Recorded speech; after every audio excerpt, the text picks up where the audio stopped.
Kabilang sa mga inaabangan tuwing buwan ng Mayo ang kaliwat ka ng pista, palaro at sagala. Sa Pulumulok, South Cotabato, isang kakaibang boxing match ang ginanap. Imbis kasi na nasa ring, nakaupo sa kawayan ang mga boksingero. Makibalita tayo kay Bernadette Reyes. Sa unang tingin, tila naghahanda lang sa ordinaryong boxing match ang kalahok na ito. Pero sa halip na tumuntong sa boxing ring, sa kawayan siya nakipagtuos. Dito sa Barangay Poblasyon, Pulumok, South Cotabato, isang kakaibang boxing ang nauuso. Sa patakaran ng laro, sino mang unang mahulog sa kawayan, talo! Ang magkalabang ito, tila naghihintayan pang sumuntok. Pagkasuntok ng lalaki sa kaliwa, nawalan siya ng balanse at nahulog.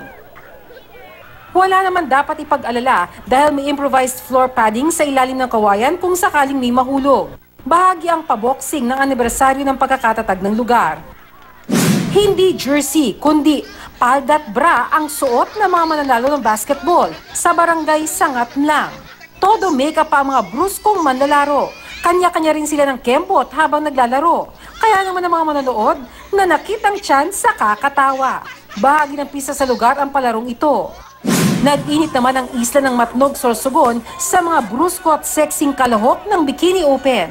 Bukod sa pagbibida ng hot and sexy body, hindi rin sila nagpahuli sa pagpapakitang gilas sa talent portion. May nag-fire dance at may nag-split pa. Sa Bicol pa rin, Bikini Babe Showdown naman ang ginanap sa Baaw, Camarines Sur. Gamit ang bola, hula hoop at baton, naglaban-laban sa freestyle portion ng 8 kalahok. Hindi naman syempre mawawala tuwing Mayo ang Santa Cruzan. Sa bayan pa rin ng Baaw, ginanap ang taunang sagala bilang bahagi ng pista ng Barangay Santa Cruz. Bukod sa mga tradisyonal na bida ng Santa Cruzan, gaya ni Reina de las Flores at Reina Elena, may rumapa ring Reina Encantadia. Bernadette Reyes, GMA News.